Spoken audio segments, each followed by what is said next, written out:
Yoga Guza state Swan A state Swan A Yoga Guza Bain. Even if you can Canada and Charlie. But yes, I had been at those leaking out of the Canada. She's only on see the other in the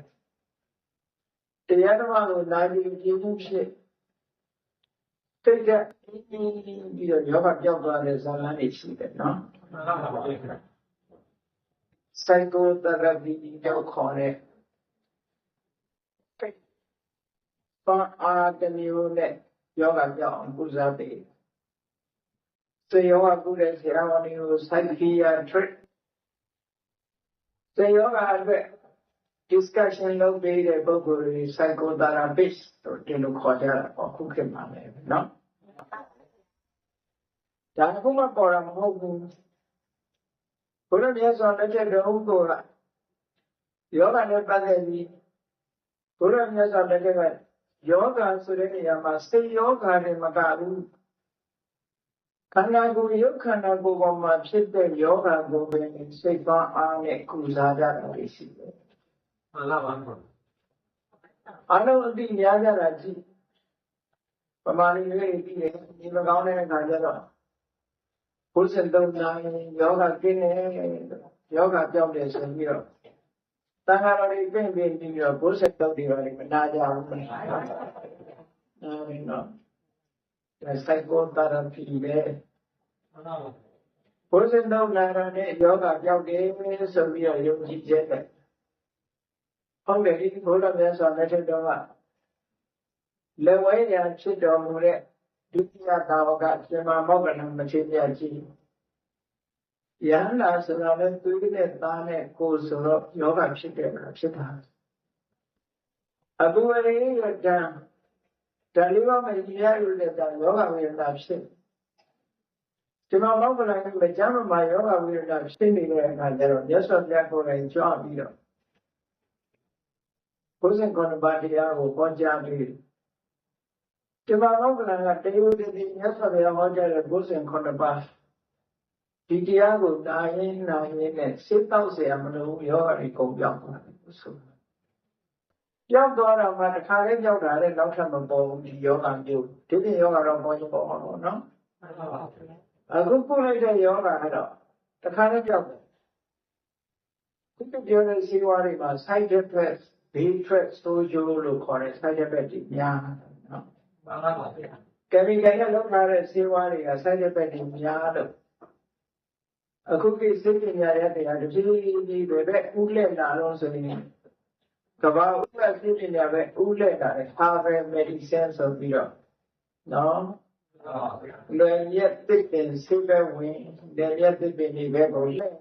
Anyone in your ability, Kusa stuff, we do not know. The cook. Generally, here,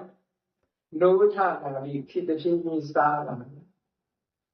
Babylon, sorry. Can we get a person have a city as secretary? Yeah.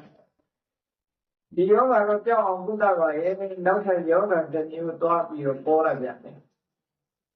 so the yoga, not a yoga, not a polar yoga, the constitution of Buddha. Every state of yoga, not a yoga, they go with Pala Jaya.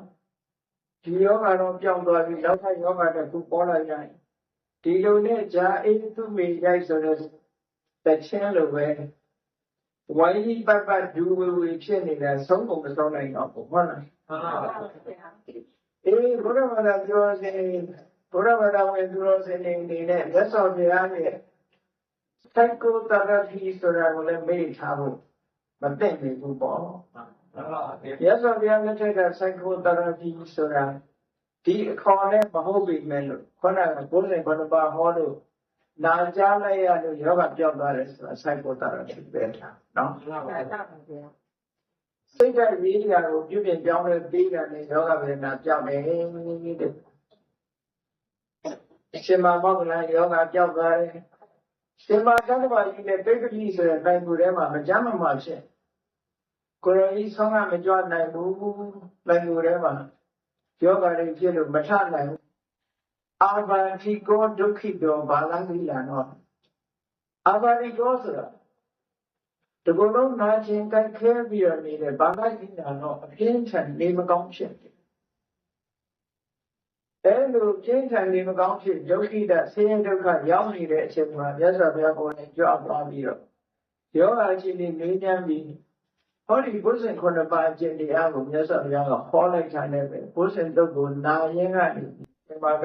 ဆေးတောက်စရာမလိုပဲဒီယောဂတွေပြောင်းသွားမှုတွေနေတယ်နော်မှန်ပါပါဘုရားကဲမြတ်စွာဘုရားကိုယ်တိုင်လည်းပဲသူနဲ့တာပဲဘုရားကိုယ်တော်များလည်းပဲဒီယုတ်ဒီခန္ဓာ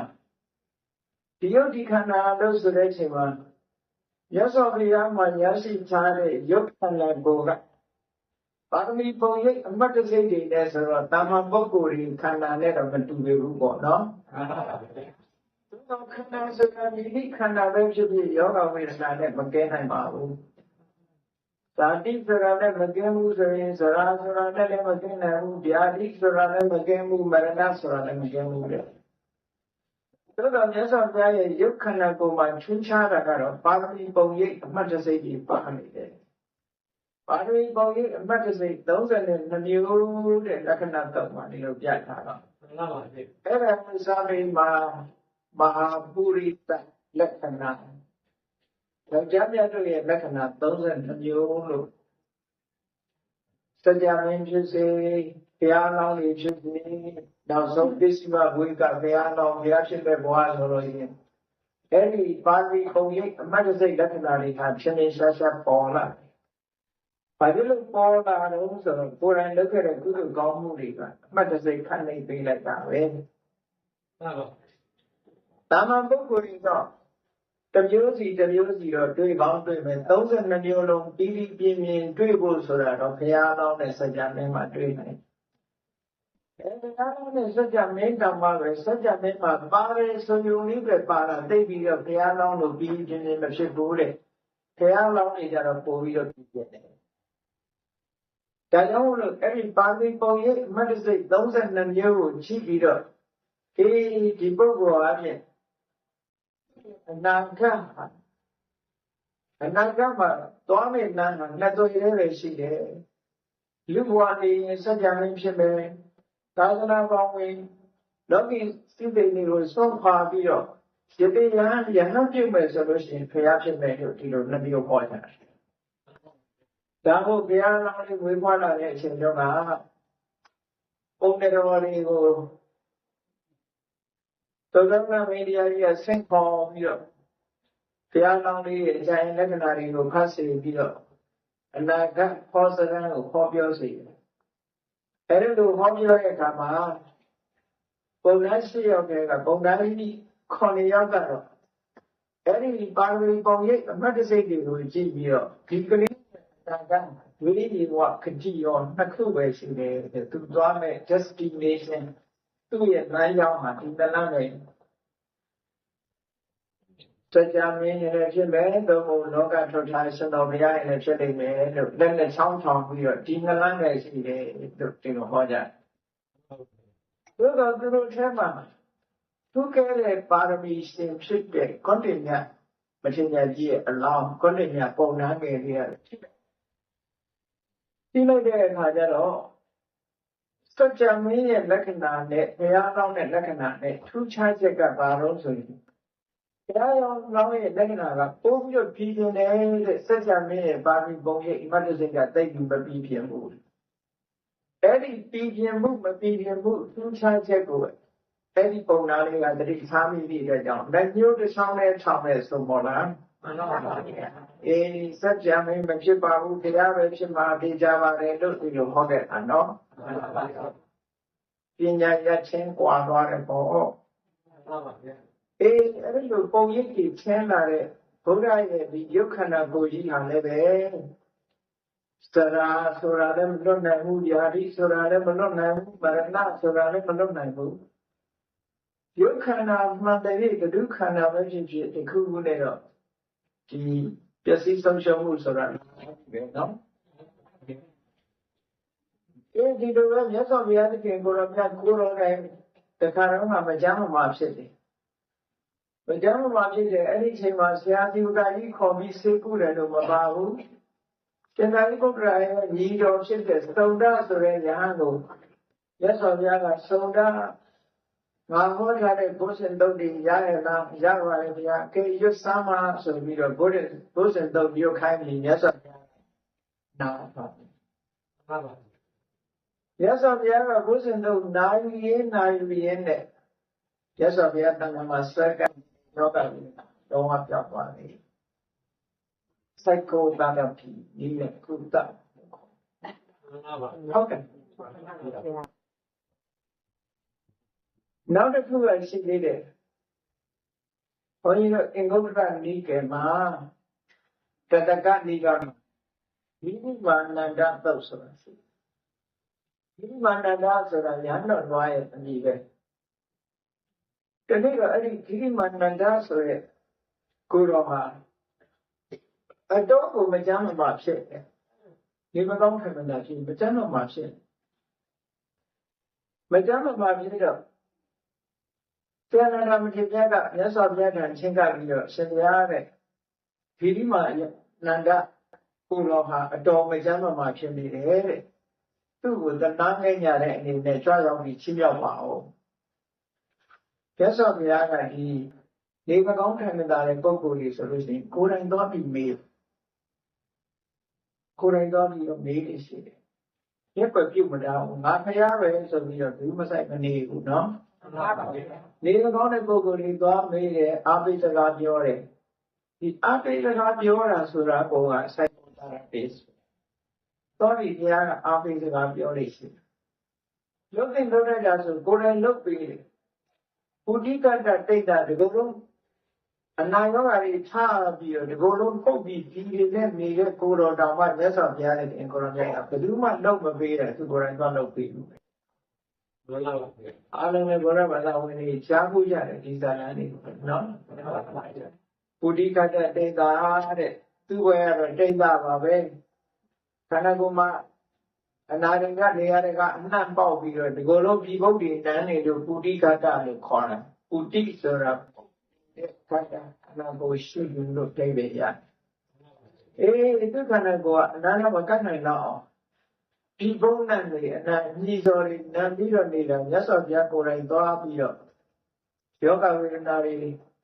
သိကြောပြီးတော့တန့်စင်ပေးပြီးတရားဓမ္မဟောပြောပေးတာအဲ့ဒါမှကောင်းတဲ့အစင်မှတစ်ခုပဲနော်မြန်မာနိုင်ငံကဘုရားဘာသာနိုင်ငံ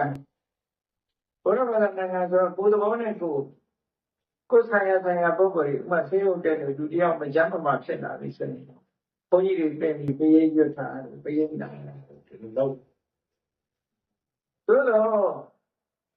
ဗမာပြည်မှာနှစ်မျိုးကြုံနေရတချို့ကငါ့ကိုဘုန်းကြီးတွေပြင်ပြီးပေးရွတ်တာငါမထင်တော့လို့ရွတ်တယ်ဆိုပြီးတော့ပိုးစိတ်ဆင်းရဲသွားတဲ့လူကရှိသေးတယ်နော်မှန်ပါကြားဘူးလားပြောတာဘုရားပဲတရားနာခြင်းလို့ပြင်ပြီးတော့ရွတ်တာဆိုလို့ရှိရင်တော့ဒါ psychotherapy ပဲနော်တရားနာခြင်းလို့ဒါကဒီယောဂဝေဒနာဆိုတာကုသလို့ရတဲ့ယောဂရှိတယ်ကုသလို့မရတဲ့ယောဂရှိတယ်ပြောင်းရမယ်လို့ဘယ်သူမှအမခံချက်မပေးနိုင်ဘူး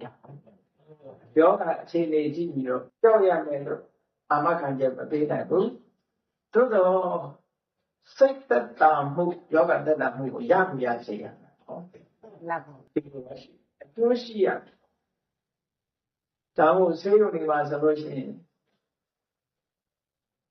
နိုင်ငံခြားတချို့နိုင်ငံတွေမှာဘာသာဆိုင်ရာပုဂ္ဂိုလ်တွေကိုခန့်ထားဘာသာဆိုင်ရာပုဂ္ဂိုလ်တွေကိုခန့်ထားဒီဗုဒ္ဓဘာသာဆိုရင်ဗုဒ္ဓဘာသာဘုန်းကြီးတွေခန့်ထားတယ်ခရစ်ယာန်ဆိုခရစ်ယာန်ဘုန်းကြီးတွေခန့်ထားမွတ်စလင်ဆိုမွတ်စလင်ဆိုင်ရာတရားဟောဆရာတွေခန့်ထားဆေးရုံဒီမှာမကြမ်းမမာဖြစ်လာတဲ့ပုဂ္ဂိုလ်ခုလိုမရတော့ဘူးဆိုတဲ့ပုဂ္ဂိုလ်တွေကများသောအားဖြင့်လုပ်တယ်သွားပြီးတော့တရားဟောပေးရတဲ့အလုပ်ခန့်ထားတာပဲရှိတယ်ခုဒီချုပ်တဲ့နိုင်ငံမှာအဲ့ဒါလုပ်နေပေါ့နော် တော့ဘာဒီမှာလဲဒါတွေကတော့ရှုတဲ့နဲ့ပေါ့ဒါတော့ဘုရားဘာသာဝင်တွေကကိုယ့်ဘာကိုလုပ်နေကြတာရှိပါလေကိုယ့်ကိုဘုန်းကြီးတွေပြင်တရားနာဒါတို့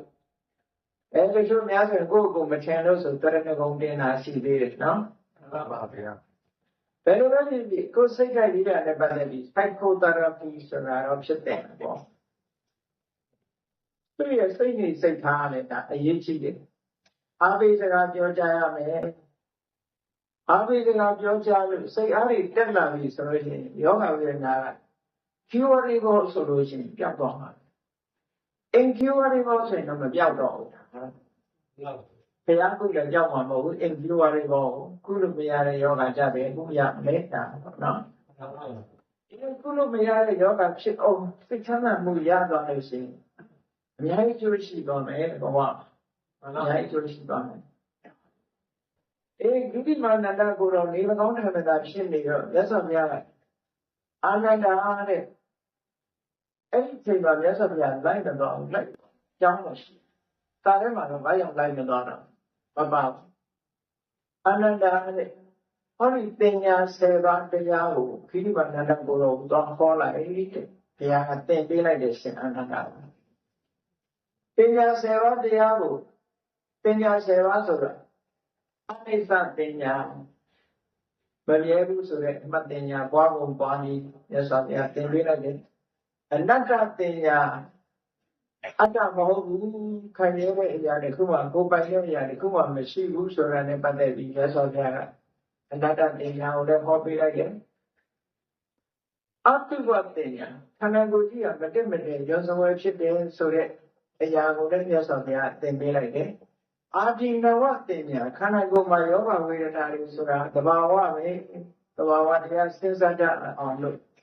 အဲ့ဒီအာဒီနဝပညာကိုလည်းသင်ချပေးလိုက်တယ်မဟာနပညာမကောင်းတဲ့အတွေ့လူဆိုတာဒီအတွေ့ကမကောင်းတဲ့အတွေ့တွေတွေးတတ်တယ်ဒီမှာ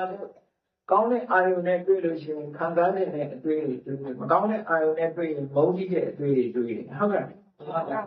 အဲ့ဒီအတွေ့တွေကိုမကောင်းတဲ့အတွေ့ပြည့်စုံတဲ့အတွေ့တွေကိုလက်မခံဖို့ဆိုပြီးတော့မြတ်စွာဘုရားပြည့်စုံတဲ့အတွေ့နဲ့အပြစ်မရှိတဲ့အတွေ့ခွဲခြားပြီးတော့အဲ့ဒီမှာအာဟာရပညာဆိုတာကိုလည်းဟောပြီးတယ်နောက်တစ်ခုဝိရာဂပညာဘဝကြီးတစ်ခုပေါ်မှာတတ်မဲ့ခုကင်းဖို့နိရောဓပညာဘဝကြီးပေါ်မှာဒုက္ခတွေချုပ်ဆုံးဖို့ဆိုတာလေအဲ့ဒီအမှတ်ပညာတွေကိုလည်းမြတ်စွာဘုရားသင်ကြားပြီးတော့ပေးလိုက်တယ်။နောက်သဘောလောကေအနဗိရတပညာလောကကြီးတစ်ခုလုံးကပြောစရာဆိုတာမရှိပါဘူး။တကယ်စဉ်းစားကြည့်ပြောစရာမရှိဘူးဆိုတဲ့အမှတ်ပညာကိုရောက်အောင်ပွားဖို့ပွားနည်းကိုသင်ပေးလိုက်တယ်။နောက်တစ်ခုသဘောသင်္ခါရတုအနိစ္စပညာသင်္ခါရအလုံးဘာမှမမောစရာမရှိဘူးဆိုတဲ့အနေအထားကိုလည်းသင်ပေးလိုက်တယ်နောက်ဆုံးကျတော့အာနာပါနတတိပေါ်ပြီပညာလေးကတော့9ပါးအာနာပါနတတိနဲ့ပေါင်းလိုက်တဲ့အခါကျတော့10ခုတို့ဝင်ပြီပညာ10ပါးလို့ရားတယ်ကိုကြည့်ပြီးလို့ခေါ်တယ်နော်မှန်ပါဗျာအဲ့ဒီခိတိမာနန္ဒယဟန်နေမကောင်းတိုင်းမှာဖြစ်နေတဲ့အချိန်မှာရသော်ဘုရားကအနန္တဟောဒီပညာ10ပါးကမ္မထန်တရားကိုသွားပြီးတော့ခေါ်လိုက်ခေါ်မယ်လို့ရှိရင်တရားနာပြီးတာနဲ့ကြတဲ့ခိတိမာနန္ဒယဟန်နေကောင်းသွားလိမ့်မယ်ကျမ်းပါပါခိတိမာနန္ဒယဟန်ကဒီတရားတွေနာရင်နဲ့သူ့စိတ်ကလေးကကျင့်တတ်ပြီးတော့နေကောင်းသွားလိမ့်မယ်မြတ်စွာဘုရားကဲမြတ်စွာဘုရားအမိန့်ရှိတဲ့အတိုင်းပဲရှန္ဒနာမထေရမြတ်ကအဲ့ဒီခိတိမာနန္ဒယဟန်စီကိုသွားပြီးတရား7ပါးတရားကိုသိစိတ်သွားဟောကြားလိုက်တာခိတိမာနန္ဒနာရင်နဲ့တရားလည်းဆုံးရောသူတဏ္ဍာမှာရှိတဲ့ယောဂဝေဒနာပျောက်သွားတာပျောက်တာမှဆက်ကြပဲမပါဘူးတခါလည်းပျောက်တာတဲ့နော်လုံးဝတခါလည်းပျောက်သွားတယ်နောက်ထပ်မပေါ်အောင်ယောဂပျောက်သွားတယ်စိတ်စားတဲ့အတောင်မလို့တော့ဒါလည်း psychotherapist နော် psychotherapy ပဲခုခေတ် psychotherapy ဆိုတာအဘိဓမ္မာပြောအောင်တော့ပြောနေတာဒီလိုဓမ္မစွမ်းရည်ပါတာမဟုတ်ဘူးနော် အခုကနောက်နိုင်ငံလူတွေက Buddhist psychotherapy ကိုတွေ့လို့ရှိရင်သူတို့ဘယ်တော့သဘောကျလဲ။ခွန်ကြီးတို့နယ်သာလန်နိုင်ငံဗိဓမာသင်္นานနှစ်ဆက်သွားပြီးတော့ပို့ချလေးရှိတယ်2004ကအဲ့မှာလာတက်တဲ့ကျောင်းသူတွေဆိုတော့လာတက်တဲ့ပုဂ္ဂိုလ်တွေတဲက psychiatrist ပါတယ် psychotherapist ပါဘာဖြစ်လို့လဲဆိုတော့အဘိဓမ္မာဆိုတာ Buddhist psychology ကို psychotherapy ဆိုပြီးတော့ဒီဗိဓမာတရားကိုလာပြီးတော့သင်ကြအဲ့လမ်းတဲ့နေမှာ psychotherapist psychiatrist တို့လာကြတယ်လာပြီးတဲ့အခါကျတော့သင်တန်းပြီးဆုံးတဲ့အခါမှာသူတို့ feedback လို့ခေါ်တယ်သူတို့ရဲ့သင်မြင်ချက်သူတို့ရဲ့ခံစားချက်တွေ feedback ကိုရေးပြီးတော့ပေးကြတယ်ပေါ့အဲ့ဒီရေးပေးတဲ့အခါမှာ psychotherapist တို့ psychiatrist တို့ဆရာမကြီးတွေကဘာပြောတော့ဆိုတော့အရှင်တရားဒီလာပြီးတော့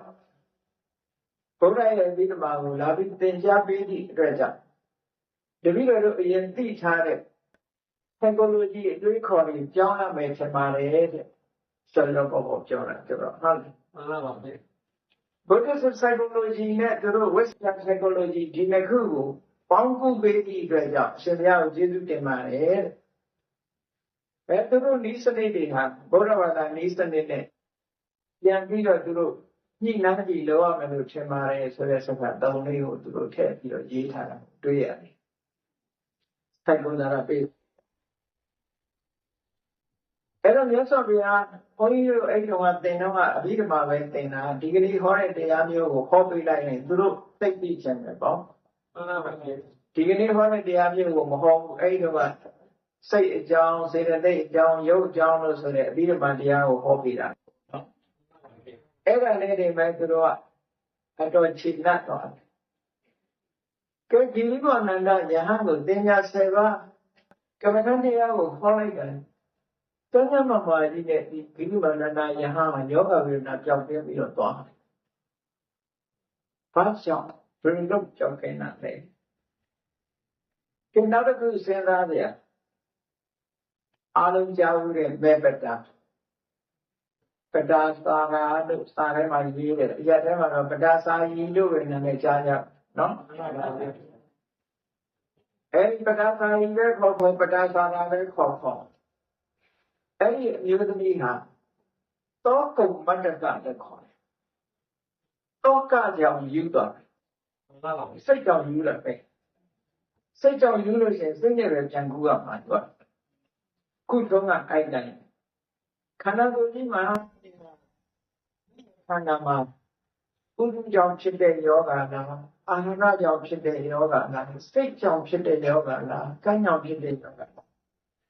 အဲ့မှာအနေနဲ့မတတ်လို့ဖြစ်တဲ့ယောဂလားဟောယောဂတွေကအမျိုးမျိုးရှိတယ်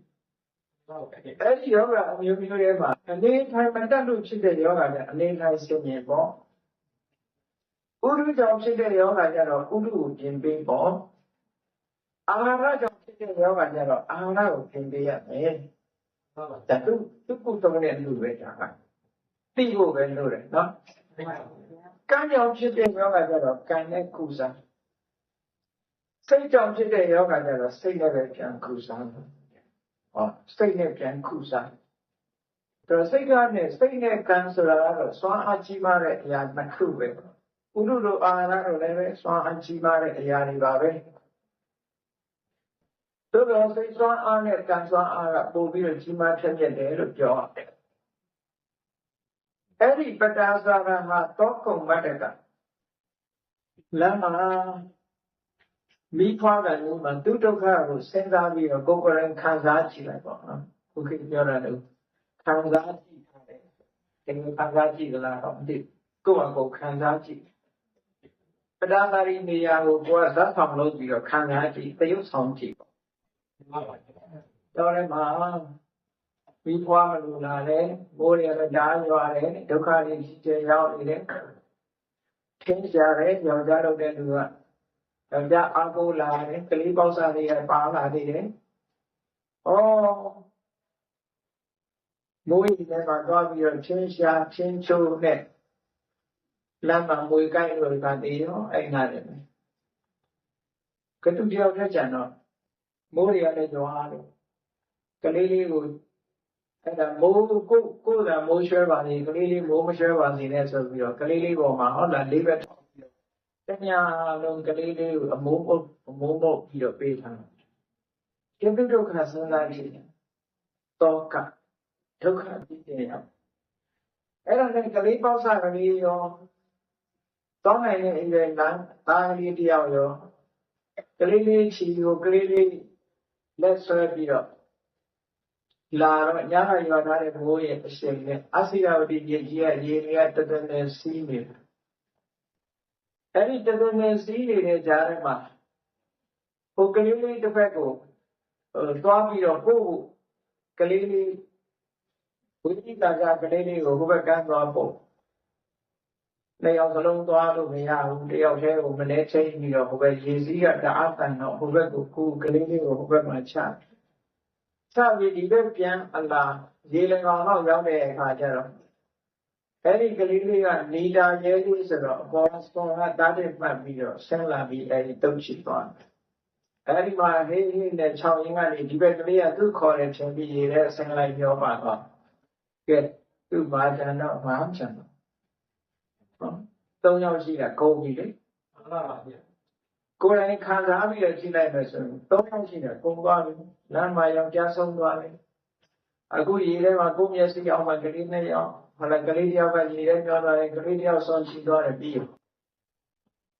လိုဒုက္ခဖြစ်သွားတဲ့အခါမှာအာကိုလေးကျန်နေသေးတယ်ဒါကြောင့်မို့လို့သူစိတ်အားတင်းထားတယ်ဘာလို့ဆိုရင်အိမ်မှာအမေအဖေမောင်လေးတယောက်ကျန်နေတယ်အာကိုလည်းတော့သာဝတိပြည်ပြန်ခဲ့တယ်သူကတတိသမီးသာဝတိပြည်ရောက်တဲ့သာဝတိပြည်နာရောက်တဲ့အခါကျတော့လမ်းမှာလူတယောက်တွေ့ပြုတ်ပြင်မှာပဲရှိသေးတယ်သုံးကန်းနဲ့ပေါ့သူကလည်းအိမ်ကထွက်လာကြာပြီသုံးကန်းကြည့်တယ်ဘယ်ရက်ွက်ဘယ်လမ်းမှာနေတဲ့တထေးကြီးတို့တထေးကြော်တို့မောင်လေးတို့နေကောင်းကြလားလို့ရေးတဲ့အခါကျတော့ဒီသွားဒီပုဂ္ဂိုလ်တွေကဘာဖြစ်လို့မေးတာလဲမမေးခြင်းနဲ့ညာဒီမိုးကြီးကြပြီးတက်ပြိုကြလို့အဲ့ဒီတထေးကြီးရောတထေးရောတထေးရဲ့သားရောသိတယ်ဟောနာမလှမ်းကြည့်မျိုးတလူနဲ့အဲ့ဒါသူတို့ကိုတကြိုးနေတာကိုကြည့်တော့သူ့ဘဝမှာဘာမှမရှိတော့ကုန်ပြီအားကိုးဆိုလို့တခုမှမရှိတော့ကဲပဒါစာရိမမေယူရင်ဘယ်သူယူစရာရှိတော့နော်ဟုတ်ပါဘူးအဲ့ဒါတော့ကုန်မနဲ့ကတော့ကတော့ယူဖက်ကအကုန်ယူတော့တဲ့အခါကျတော့အဝိတ္တဝဲမှမသိတော့ဘူးဘာတွေလို့တုံးဆိုရင်အဖေမတွေ့ဘူးလားအမေမတွေ့ဘူးလားနဲ့လိုက်ပြီးတော့မေးနေသူဘာလို့နေလဲဆိုတာသူ့ကိုယ်သူကိုမသိတော့ဝိတင်ကြီးလို့ခေါ်တယ်အမှတ်တညာတွေလုံးဝပျောက်သွားတယ်အယူမဘဝရောသွားရတယ်အဲ့ဒီအယူမဟာလည်းမြတ်စွာဘုရားနဲ့တွေ့လို့ဟောဒီဘုရားကpsychotherapy နဲ့လုပ်ပေးလိုက်တာအယူပျောက်သွားတယ်နော်မှန်ပါပါဗျာပျောက်ဘယ်လိုလုပ်တုံးဆိုရင်မြတ်စွာဘုရားရှိမှာအခုလိုတရားပွဲမှာဝင်ချလာတယ်သူဘာလို့သူမသိတော့ဘူးဖြတ်မှန်းလည်းမသိ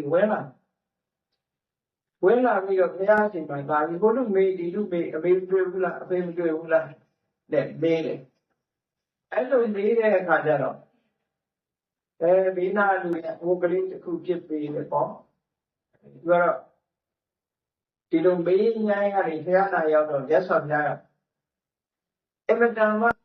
ဒီပါတဲ့ကရုဏာတတ်ကိုသူစီစိတ်လွတ်ပြီးတဲ့အခါကျတော့တတိထားပါလို့ပြောလိုက်တဲ့အချိန်လေးမှာ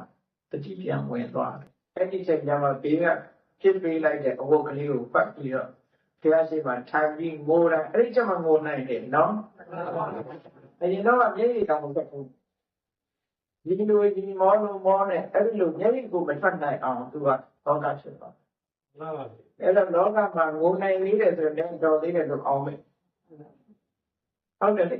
ဟုတ်တချို့ဆိုပြောကြတယ်ပေါ့လားငိုချလိုက်တိုင်တော့ညတယ်နော်ငိုနိုင်နေရင်တော့ဒီငိုခုငိုနိုင်တော့ရေးပြီးဆိုရင်မလွယ်တော့ဘူးအဲ့ဒီလိုပဒါစာရီတော့ဒုက္ခတွေရောက်ပြီးတော့ဘယ်လိုနည်းနဲ့အယူရောဂါပျောက်ပြီးတော့တကယ်ကိုဒိဋ္ဌံဣတရေယ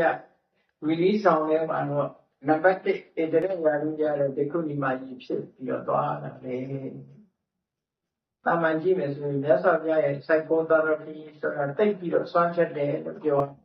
နော်ဒါရင်းနဲ့ပတ်သက်ပြီးဘုန်းကြီးတို့တနေ့ကကမ္ဘောဒီးယားလူမျိုးဩစတြေးလျနိုင်ငံမှာနေတဲ့ကမ္ဘောဒီးယားလူမျိုးပါမောက္ခတယောက်သူနာမည်ကဒေါက်တာသက်သွန်နဲ့ပမာစကားနဲ့ဆိုဒေါက်တာသက်ထွန်းလို့အောင်းပေးတာအခုရေးထားဒေါက်တာသက်သွန်ဆိုတဲ့ကမ္ဘောဒီးယားပါမောက္ခတယောက်ဘုန်းကြီးတို့ပြည်ဆိုင်ရာဒီတော့ဗုဒ္ဓသာသနာ့တက္ကသိုလ်ရောက်လာတဲ့စိတ်တောင်းတယ်တွေ့ကျင်တဲ့ဆရာတော်တွေနဲ့တွေ့ပြီးတော့တတိယအမေးဆုံးနေပေါ့ဘုန်းကြီးတို့အချိန်ကျဲပြင်လိုက်တဲ့အခါရောက်လာတဲ့အခါသူဘာတွေမေးလို့အခုပြောတဲ့ Buddhist psychology နေတဲ့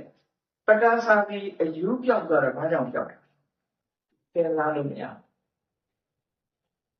နောက်ရှင်မကတ္တဗတို့ရှင်မမောက္ကလန်တို့မြတ်စွာဘုရားတို့59ပါးနာဂရာနဲ့ယောဂပြောက်တာဘယ်လိုနည်းနဲ့ဆက်သွယ်ပြီးပြောက်တာလဲဒီလိုမှနန္ဒယဟန်တင်ညာ7ပါးတရားနာလိုက်တာနဲ့ယောဂပြောက်သွားတယ်ဘယ်လိုပြောသူမေးတဲ့မိကောအဲ့တော့ဘုန်းကြီးတို့ကဘာဖြစ်ပြီးလိုက်လို့ဆိုလို့ရှိရင်ဒီယောဂဖြစ်နေတယ်ဆိုတဲ့နေရာမှာလို့တချို့ကစိတ်ကြောင့်ဖြစ်တာလည်းရှိတယ်ပေါ့ပုရုကြောင့်ဖြစ်တာလည်းရှိတယ်အာဟာရကြောင့်ဖြစ်တာရှိတယ်အဲ့မှာရသော်ဘုရားတို့ရှင်မမောဂလန်တို့ရှင်မတတ္တဗတို့ဆိုတကယ်ဉာဏ်သာကြီးစိတ်ကြောင့်ဖြစ်တဲ့ယောဂအောင်ဖြစ်နိုင်တယ်ဒီလိုဟုတ်တယ်သူတို့စိတ်ကယောဂဖြစ်เสียအကြောင်းမရှိဘူးသို့တော့ပုရုလူဘာလို့ရောက်နေတယ်ပုရိကြောင့်ဖြစ်တဲ့ရုပ်တွေကိုအကြောင်းပြုပြီးတော့အကျမ်းမှာဖြစ်လာတယ်။အဲ့ဒါကိုပုရိကြောင့်ဥဒုတဲ့ပို့ပြီးတော့ပါဝါရှိတာကစိတ်တို့ကံတော့ပို့ပြီးပါဝါရှိတယ်။ mental power ဆိုပို့ရှိတယ်နော်။ပုရိကြောင့်ယောဂဖြစ်ပြီးတော့ခန္ဓာကိုယ်ထဲမှာယောဂဖြစ်နေတယ်။ယောဂဖြစ်နေတော့ဥရုကြောင့်ဖြစ်တဲ့တော့ဥရုကိုပြင်လို့ရှိရင်ရနိုင်တယ်ဆိုဥရုကမွေးဖွားပြီးတဲ့ယောဂကြတော့ဥရုနဲ့ပြင်လို့မရသေးဘူးဟုတ်ကဲ့နောက်ထပ်မဖြစ်အောင်တာဥရုကိုပြင်လို့ရတာဥရုကြောင့်ဖြစ်လာတဲ့ယောဂကြတော့သူယောဂဖြစ်ပြီးနေပြီအဲ့ဒါကြတော့ဗာနဲ့ကုစားတော့စိတ်နဲ့ကုစားတာရသော်ဗျာဘုဇင်9ပါးတရားကိုဟောလိုက်လို့ရှင်မောက္ကလန်တို့ရှင်မဟာကတ္တဝါတို့ကဘုဇင်9ပါးနာရင်းနဲ့ရသော်ဗျာတတိတံဘုဇင်ကိုခေါ်ကတ္တဝါခေါ်မောက္ကလန်နဲ့ဒီလိုဟောလိုက်တဲ့အချိန်လေးမှာတကယ်ကိုဘုဇင်ကိုတတိယပြီးသူတို့ထဲမှာတတိဆွမ်းအားတွေတက်တာတခါတမာရိတံဘုဇင်ကိုဝိရိယတံဘုဇင်ကိုပိဋိတံဘုဇင်ကိုပတ္တိတံဘုဇင်ကိုဥပေက္ခတံဘုဇင်ကိုဒါတွေဟောလိုက်တာနဲ့ရသော်ဗျာ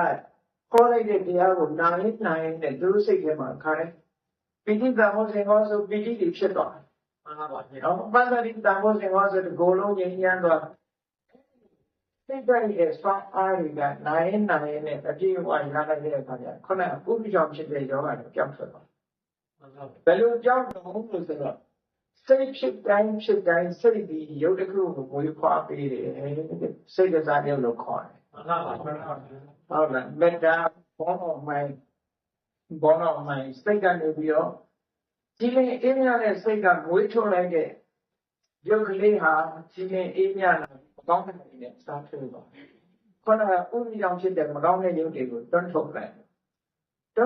တဲ့အခါကျတော့ဒီလေအေးမြတဲ့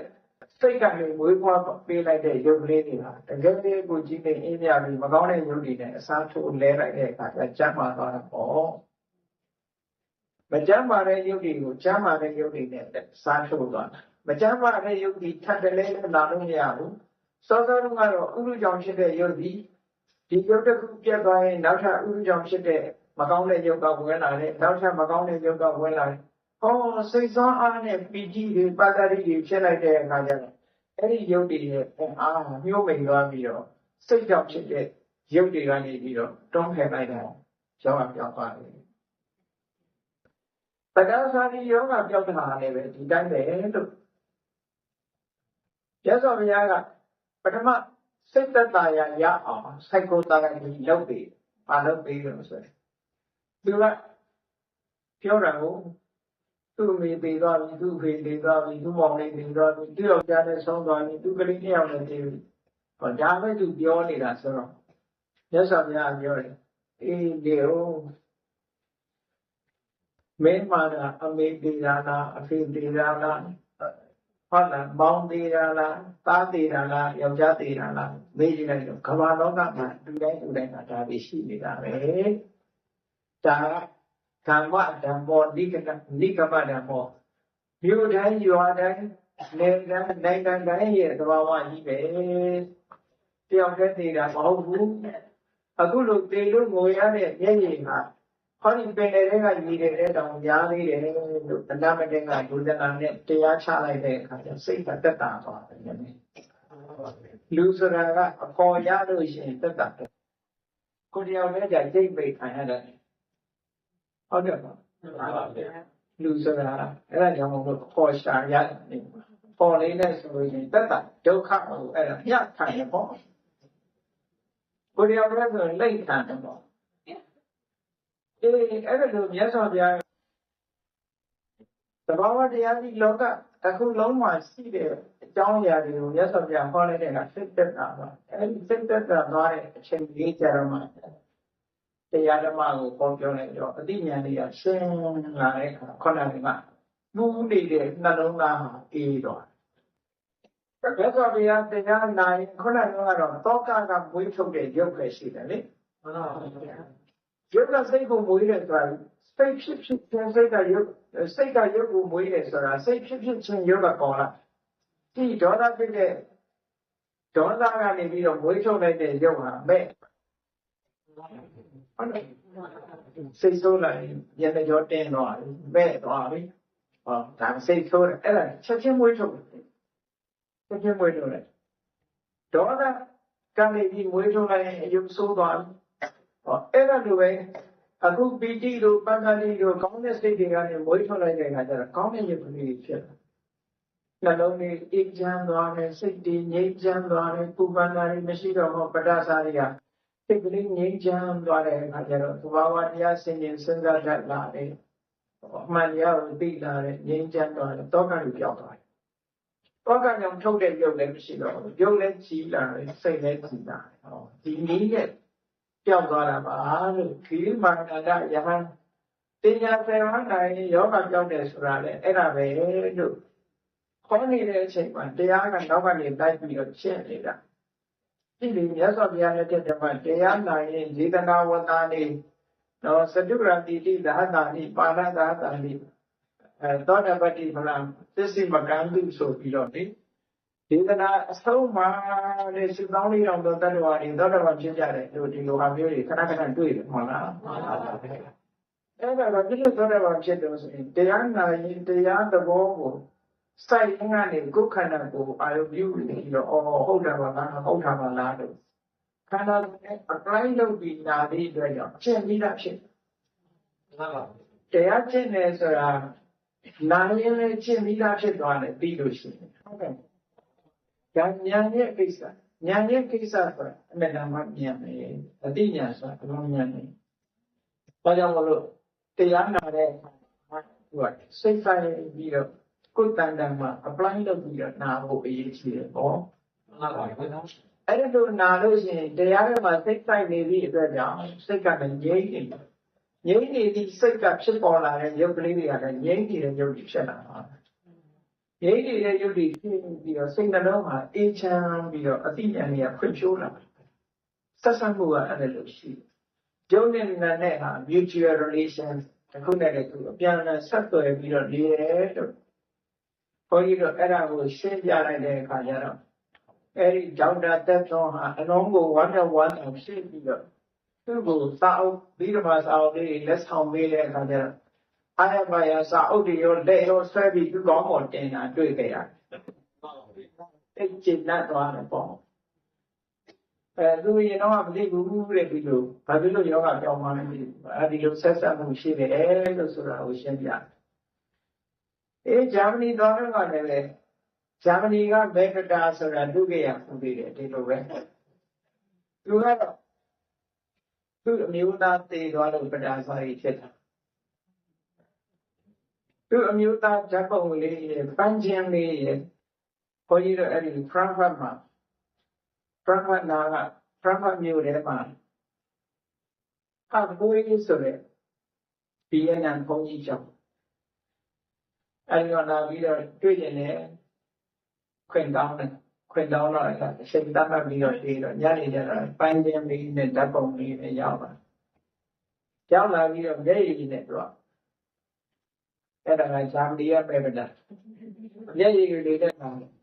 မျက်ရည်လေးနဲ့လာပြီးတော့ဓာတ်ပုံလေးပြဒါတော့အဲ့ဒါ3လနောက်ကတယောက်ကျဆုံးသွားတယ်တဲ့သူ့ပေါ်မှာအမှန်ကောင်းတဲ့ပေါ်ဒီလိုယောက်ျားမျိုးသူတွေ့ဖို့ဆုံးဖို့ဆိုတာတော့ခဲရတယ်ပေါ့သိကောင်းတယ်ပါညာနဲ့ပြောပြီးတော့အဲ့မှာသူကအဲ့ဘယ်လိုမှနေလို့ထိုင်လို့မရဘူးတဲ့သူကသူတတ်တယ်ဖို့အချိန်ချင်းကြိုးစားမိတယ်စိတ်ကူးမိတယ်ပေါ့တတ်တယ်ရှင်ဆိုတော့လည်းဘုန်းကြီးလည်းမြတ်စွာဘုရားစီကလီးပြီးတော့ဒီပါဦးမင်းတို့ဖရန့်ဖတ်မှာလူကြီးဘယ်လောက်ရှိလဲအဲ့ဒီလူကြီးရှိတဲ့ထဲမှာဂျာမနီမှာလူကြီးဘယ်လောက်ရှိလဲဒီနေ့လူကြီးဘယ်နှယောက်သိသလဲအဲ့တော့ကမ္ဘာလောကကြီးမှာလူကြီးဘယ်လောက်ရှိသလဲဒီနေ့ဘယ်လောက်သိသလဲလို့သူမေးရတယ်ဒါမင်းအောင်ကြောက်ကိုသိတာမှမဟုတ်တာလူကြီးအများကြီးသိနေကြတာပဲလို့သူစိတ်သက်သာရအောင်ပြောပြီးမှလည်းသူကထပ်တော့လာတော့လို့ဆိုရဲဒီကြောင့်ချမ်းမျိုးကမလွယ်ဘူးအေးမလွယ်ရတော့ဟုတ်ပြီမင်းဒီကနေပြီးတော့ငိုးနေသည့်အတွက်ကြောင့်ဘယ်လိုမှမင်းငိုးနေသည့်အတွက်ကြောင့်မင်းအစားချလို့မရဘူးမင်းကမင်းတတ်တယ်လည်းနောက်ဘဝတွေ့မှာမဟုတ်ဘူးလို့တို့ဘုရားဘာသာမှာလို့တွေ့နိုင်တဲ့ဒီလမ်းတွေရှိတယ်လို့ဆိုတော့သူကသဘောကျတာအဲ့ကြောင့်လည်းမျက်နှာလေးဆွဲလိုက်တွေ့နိုင်တဲ့နေသားရှိတကယ်သာရှိတယ်လို့တို့စီမှာသင်ကုသိုလ်ကောင်းမှုလုပ်ပြီးသူ့ကိုမျှဝေပြီးတော့မင်းဆုတောင်းဘဝစတိုင်တွေ့မရသေးတို့စီမှာဆုတောင်းရတယ်ငှက်ဖြစ်ရင်တောင်းတခိုင်းတယ်ဆိုတာတော့မဟုတ်ဘူးအဲ့ဒီဆုတောင်းလေးပြောပြလိုက်တယ်သူသိတဲ့ဘောကြပါသဘောကျပြီးတော့အဲ့ဒီမှာတကယ်ဖြစ်နိုင်တာဖြစ်နိုင်တယ်လို့တို့မြတ်စွာဘုရားဟောတာလေလို့သတ္တာရဲ့သီလရဲ့စာကရဲ့ပညာရဲ့အဲ့ဒီလေးမျိုးညီတူလို့ရှိရင်ဖြစ်ရပါမှာတူဖြစ်နိုင်တယ်မင်းဆူတောင်းရင်ဖြစ်မှာမင်းအဲ့ဒါကပြန်တွေးเสียလေးလိုက်ရှိတယ်တခြားတွေတော့မလုံးနဲ့မင်းတတ်တယ်မင်းတွေ့မှာမဟုတ်တော့ဘူးလို့ဆိုသူရှင်းတော့ညကြတော့ဒီမှာသင်တန်းတောင်လာပြီးတော့တက်တယ်တရားနဲ့လာတာပဲဘာမှကအဲ့မှာပြည့်ရည်တွေပါတုတ်ပြီးတော့တော့အဲ့ဆိုင်ကိုတော့ဒီပဲလေဒါဗုဒ္ဓမြတ်စွာရဲ့တရားဓမ္မဗုဒ္ဓရဲ့ဤတိုင်းပဲလောကမှာဒီလိုတောခဖြစ်နေတဲ့ပုဂ္ဂိုလ်တွေများများစွာရှိတာပဲအေးဒါကြောင့်မို့လို့အခုဒီကနေ့ဘာဘောကျင်တာတော့လို့ဆိုလို့ရှိရင်အသေးလာကုန်ကနေပြီးဘုံဘမောရသေးဘူးဘောပဲနေအချိန်ကကုန်တော့မှရှိတော့ကောင်းမလို့ဒီလဲလာတာကဒီယောဂပြောက်အောင်ကုစားနော်ယောဂကုစားစိတ်ဆွမ်းနကုလပိတ္တဒကာကြီးနဲ့နကုလပိတ္တနကုလမာတာဒကမာကြီးတို့အကြောင်းသိဘူးကြအာမင်နကုလရဲ့အမေနဲ့နကုလရဲ့အဖေသူတို့ကဘယ်မှာနေတော့ဆိုလို့ရှိရင်ဘက်ခတ်တိုင်းသူမာရခိရမြို့ဆိုအဲ့ဒီမှာနေကြမြတ်စွာဘုရားကအဲ့ဒီမြို့ရောက်လာပြီးတော့ဘေတကလာလို့ခေါ်တဲ့ဘေးနဲ့ပြထားတဲ့တောအုပ်ကြီးထဲမှာနေသုံးနေတယ်အဲ့ဒီအချိန်မှာနကုလပိတာလို့ဆိုတဲ့ဒကာကြီးအမချမ်းသူတိတ်တော်မကြီးကြသေးဘူးအရွယ်တိတ်အိုရဲ့အရွယ်မဟုတ်သေးဘူးဒီကောင်းထိုင်တာဖြစ်တော့နကုလမာတာအရှင်မာကသူက psychotherapy ကိုသုံးမှတ်သားချက်ဒီတော့တာနော်နကုလပိတုတုတ်လို့ခေါ်တယ်အင်္ဂုတ္တတက္ကနိကအင်္ဂုတ္တ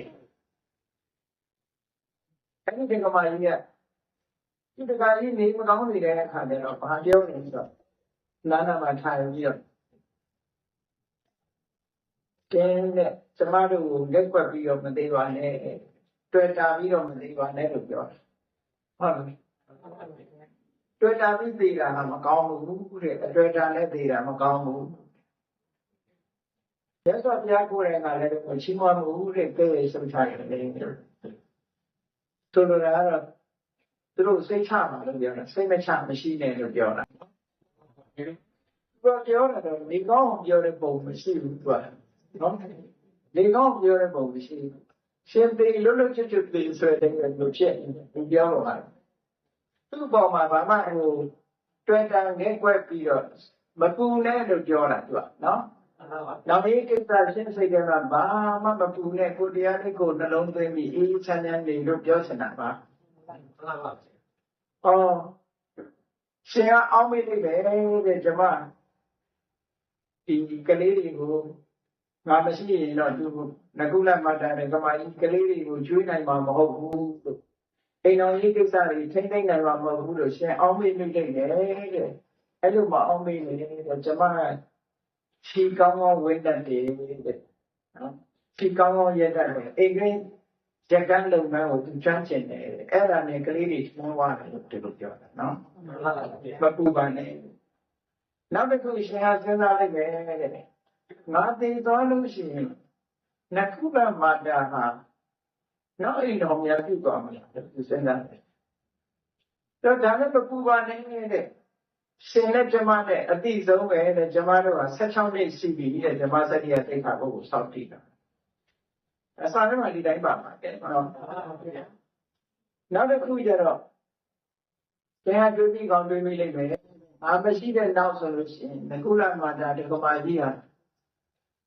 ကျောင်းသွားပြီးတော့ဘုရားကူတရားနာလုံးဝမဟုတ်ပါဘူးလို့ရှင်စဉ်းစားပြီးကောင်းစဉ်းစားနိုင်မယ်ရှင်မရှိရင်ကျမပိုးတော်သွားအောင်မယ်ဟုတ်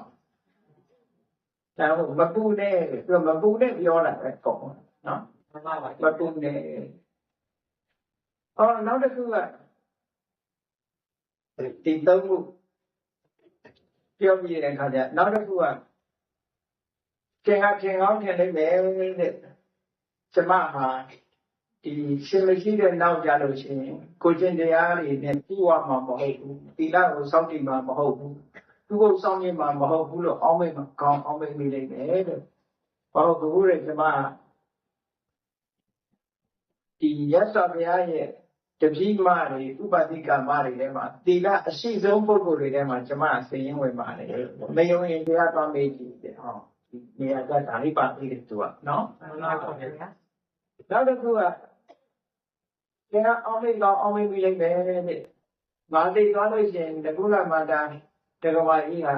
သမထကျင့်စဉ်နဲ့တမာတိစွမ်းအားတွေရတော့မှာမဟုတ်ဘူးလို့အောင်မိတ်ကောင်းအောင်မိတ်လိုက်တယ်ကျမကတမာတိစွမ်းအားချက်မြက်ရထားပြီးလူဖြစ်ပါတယ်မယုံရင်တရားတော်မေးကြည့်ပါဟောနောက်ဆုံးတစ်ခုပြောတာတော့သင်ကအောင်မိတ်မိကောင်းအောင်မိတ်လိုက်မယ်ငါသိသွားတဲ့အခါကျလို့ရှိရင်တကုလမာတာတက္ကမကြီးဟာသာသနာမှာ6တိရာတို့သက်တာရာတို့ဆိုရအောင်မှာမဟုတ်သေးဘူးလို့ထင်ကောင်းထင်လိုက်တယ်သူပြောလိုက်တာတော့ကျမသောတာပန်မှာအားတဲ့အဲ့ဒီချိန်တော့နော်မှန်ပါဗျာသာသနာမှာရေးရမုံမောနဲ့6တိရာရာပြီးသားပုဂ္ဂိုလ်ဖြစ်ပါတယ်တဲ့ဒီအတွက်လည်းမပူပါနဲ့ရှင်စိတ်ချမ်းသာလေးနေပါကျမတို့အတွက်ဘာမှမပူနဲ့အားလုံးကစိတ်ချရစေမယ်လို့ဒီလိုပြောလိုက်တဲ့အခါကျတော့တခါကြီးနေကောင်းသွားတယ်အဲ့ဒီတော့ကမှတခါကြီးနေကောင်းသွားတယ်စမ်းမကြီးကောင်းသွားတယ်နော်လမ်းဆန်းဆန်းဖြစ်ပြီးယောဂဝိဒနာတွေပျောက်ပြီးတော့တကယ်လည်းကျမ်းမာသွားတယ်ဟာဒါကလည်းပိတုတော့ကမှဒီတိုင်းပဲပါတယ်ဒီဒါလည်းစိုက်ကိုတာကပေးဒီတော့ကဘုန်းကြီးဟောလို့ရင်ကဒီတော့ကလေးဟောဒါကတရားချက်ကပြောတဲ့ပြိဿတို့ဒီနကုလမာတာဒကမာကြီးဒီမိမိရဲ့အိမ်သားအပေါ်မှာအာဘိစကားပြောကြပြီးတော့ယောဂဝေဒနာပျောက်အောင်စိတ်နဲ့ကုသပေးတာဘုရားမြတ်စွာရဲ့စာပေထဲမှာတကယ်ကိုမှတ်တမ်းရှိပါတယ် ဒါကြောင့်လို့ဘယ်နည်းနဲ့ပဲဖြစ်ဖြစ်ဒီတရားဓမ္မကိုအာယုံပြုပြီးတော့ကျင့်လို့ရတဲ့စိတ်ဆွမ်းအားတွေဟာယောဂကိုကုစားနိုင်ပါတယ်ဒါကိုပဲ Buddhist psychotherapy လို့ခေါ်လို့ရပါတယ်ဒါကြောင့်မို့တရားချက်ခင်သူတော်စင်ပြိဿတို့ဒီဘဝတန်တရားကြုံတွေ့လာတဲ့အခါမှာလူတိုင်းဟာယောဂဝေဒနာဆိုတာဖြစ်တတ်တယ်ဖြစ်လာတဲ့အခါကြလို့ရှိရင်စိတ်ကြီးတဲ့အာမကိုပဲနဲ့ဟောဒီဓမ္မစွမ်းအားလေးတွေကိုလည်းအကိုပြီးတော့ယောဂဝေဒနာပျောက်ပြီးသက်ရှိကြမှာစိတ်ချမ်းသာလေးလူရဆန္ဒပြကြပါစေလို့ဘုန်းကြီးကဆုတောင်းပါတယ်အားလုံးတရားချက်ကိုလူရပြိဿတို့ဒီဘုရားရဲ့ psychotherapy နည်းကိုအသုံးပြုပြီးကျမ်းမှာချမ်းသာကြပါစေလို့တည်းဒီ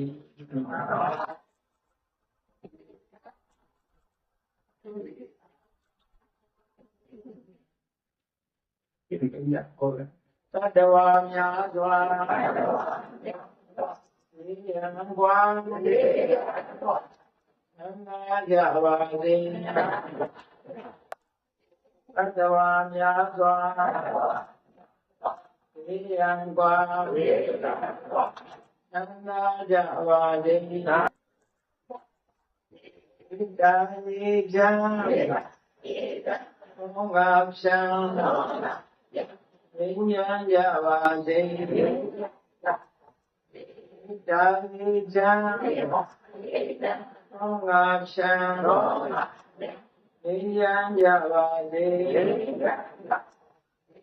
အရှိကြံပါချမ်းသာနေရာဆန္ဒပြပါစေအရှိကြံပါချမ်းသာဝိဟာသန္တာပြည့်ပါစေဘုံလံကဒုက္ခသင်္ကဇာမေတ္တာပုံနေတုသင်္ကမမနောတရတိသဝေတံပဝါယံတုဒုက္ခလကမေတ္တာပုံနေတုသင်္ကမစုပေါင်းဖို့အမေတ္တာတကုရောင်ယူပဝင်းဝေလာမင်းနှင့်ရောင်ရင်ရှေယုံပေါင်းဆောင်ရခြင်းကြောင့်သာဝေတံကျွမ်းမဲ့ဥသုံးလုံးစုံများစွာတတ္တဝါတို့၏မနောတရတိမြင့်မြတ်ဖြူစင်အေးကြည်လင်းသည့်ရေစင်ကြည်ခြင်းစိတ်နှလုံးပြုသောရေအိုင်ဤအတွင်၌ဒုက္ခပင်ကသာစင်တဝရအေးမြကြည်သာတာယာပွင့်လန်းချမ်းသာဒုက္ခတည်သောကုမုဒ္ဒရာဇာဗန်တို့သည်ဘုံလံတဝန္တာရွှင်မြူဝမုံလူလည်းကြည်လူဝဲကြုံဖူးပွင့်ကြကုန်သည်ဖြစ်၍သူကဏကလေအောင်လေးတဲ့ညောချက်သင်ပြန်ပိတိတိဟူသောယန